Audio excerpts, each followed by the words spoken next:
we have x plus x equals 30, right? So now let's solve this question. This is very interesting. Okay, so combine the like terms. Since x plus x are the same variables, we can combine them, right? So x plus x equals 3x, right?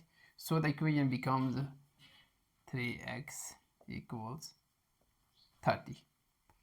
Now solve for x, right? So divide both sides by 3, right? Okay, 3x equals 30 divided by 3 and divided by 3. Now 3 and 3 cancel. X equals 3 1 and 3 10, right? Okay, so x equals 10. Check the answer.